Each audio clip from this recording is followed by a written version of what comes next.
Good afternoon, everyone. My name is Capt Rohit. I am with Fleet Management. I've been sailing on a ship first for almost 15 years, last 17-18 years in Cyprus. Presently serving as DPSCSO and the General Manager of the company. Now, today we are going to talk about the crew, the seafarers attrition, and what we are planning to do or what we are doing to improve the retention rates. Now, before we do that, let us take a moment and we think what really motivates us to go back to our office on daily basis, or whatever the workplace we are doing. What really motivates us to go on daily basis, get up morning and we go back? Is it the good salary packages, the financial security, I would say, or it is the career growth, that we have a learning, we have a career for that, we see the growth in there, or is it that we really follow something passionately and it gives us a joy to follow that profession, right? So if you have already thought about yourself, let's see what we think about. We change the perspective and think about seafarers. Now, 1/3 of the land, as we all are land lovers, that we are here, and rest is all covered by our seafarers. So 2/3 of the earth is covered by the seafarers. Now, how many of you have been on ship or visited the ship or sailed on the ship? Please raise the hand.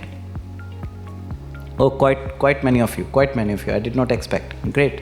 That's really great. So it's becoming a little bit easier task for me. So if you look at the seafarers, since most of you are aware, seafarers' career is quite different than what we are in Cyprus or what we are in office job, what we are doing here in shipping.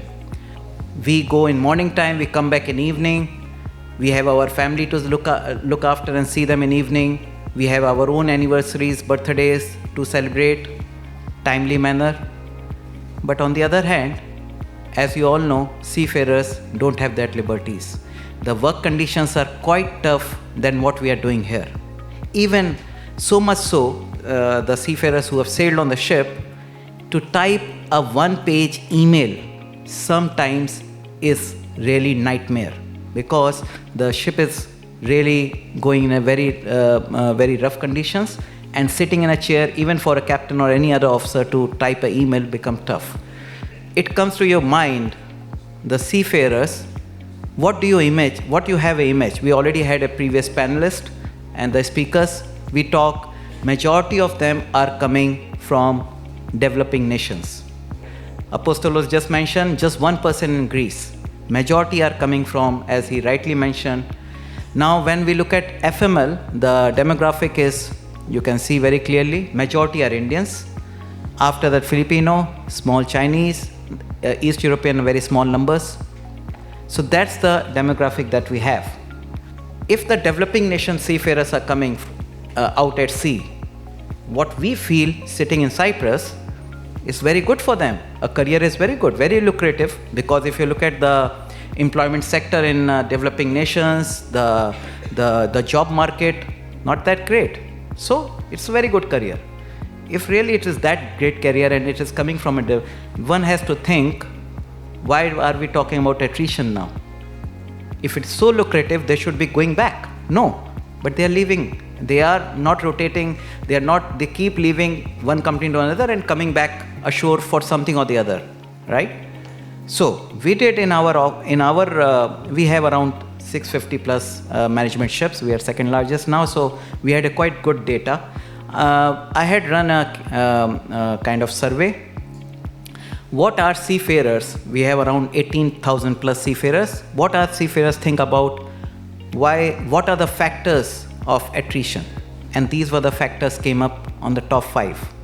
Physically demanding work, isolation, which we all understand, safety concerns. Safety concerns is another which they pointed out. Limited career progressions and technological changes which are happening now, which are we are.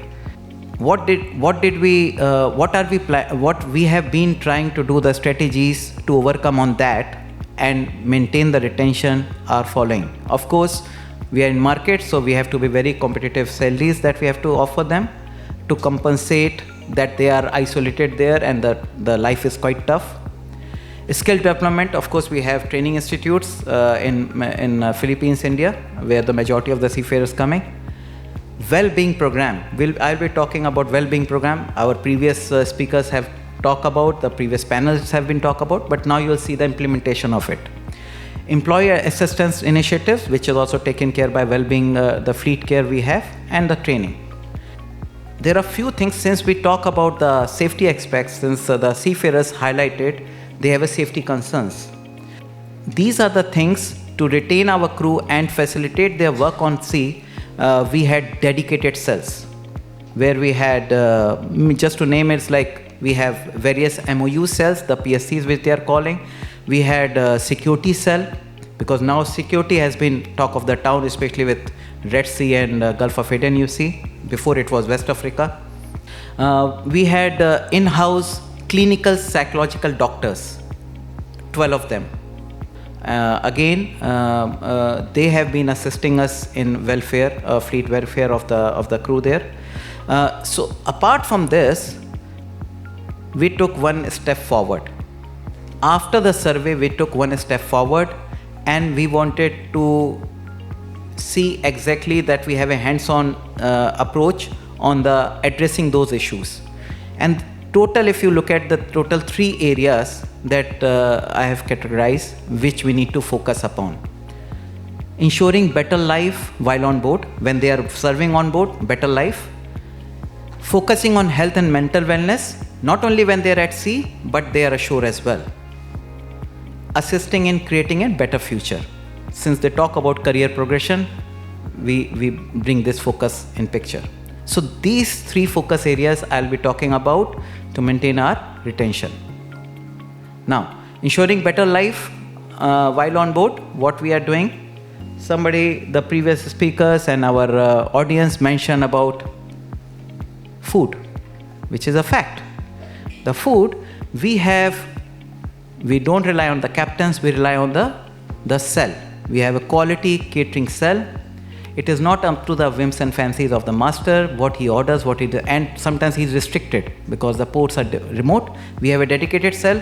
The chefs are majority of them as scrutinized, and they are screened from hospitality departments, so that the food quality is perfect. Like Captain Perny mentioned, the food which made him stay on that particular company, which is very, very much fact. So food is first. Social engagement, entertainment. Now this is missing, especially with internet and everything on board, it is missing.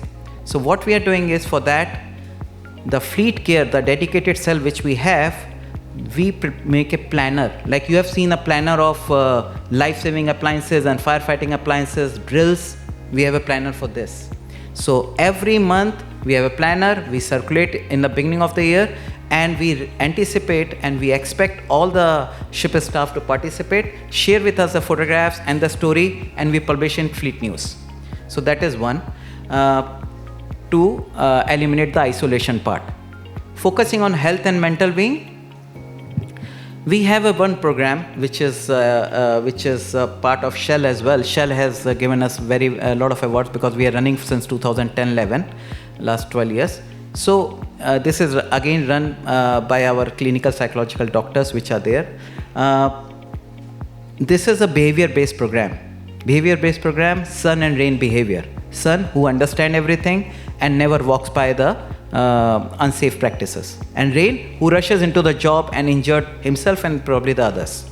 So that's a psychological program which we run. And of course, every couple of years we are revising, and now we are under, because as we all see, the seafarers are under a lot of pressure with the very hectic runs and short port stays. So we are going on to the next one on that.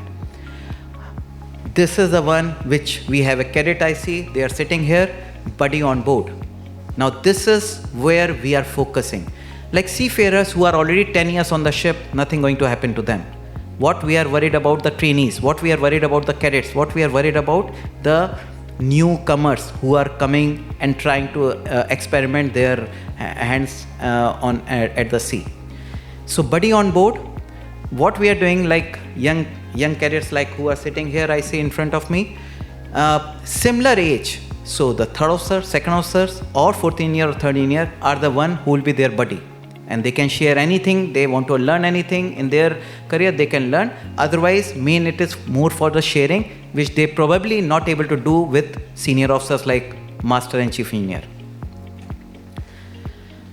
Okay, so I am very impressed with, I did not catch your name, she is sitting there. She very much mentioned how we are going to retain is we make same scenario as we are at ashore.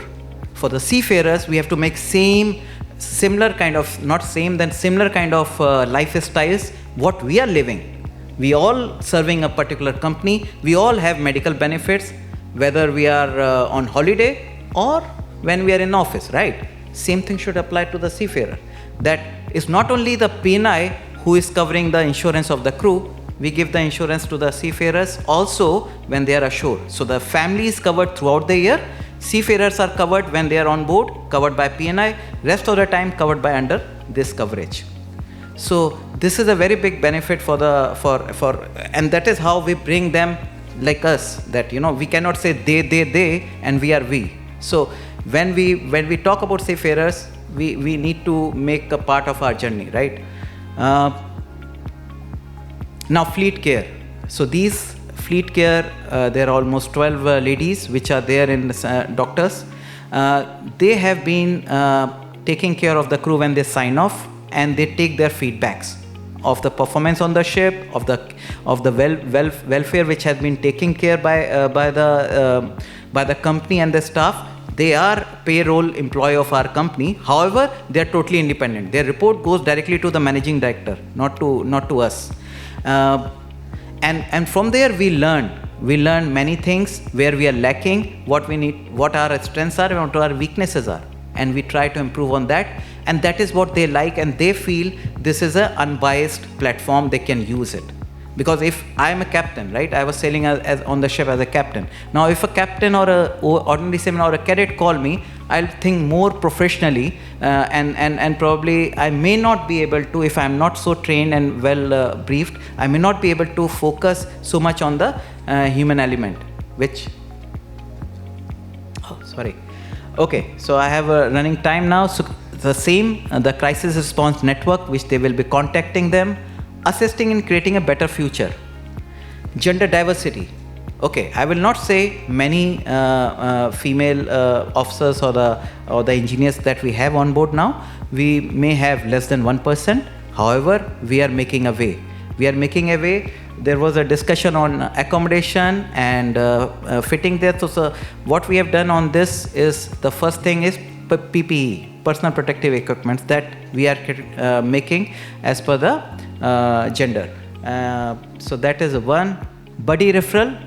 One seafarer who saves can give a referral to the others. Bridging the gaps, of course, trainings is always there for the shipping. So all simulators which are there, which we are with all engineers and officers are going through for that. And the new one which we have now, virtual reality, that we are using for the various trainings. Now, as we all realize, the seafarers are our crucial role for our maritime industry. So I want to leave you with this thought, because an employee's job is to give his or her best work every day. We as an organization job is to give the employee a good reason to come back. Thank you.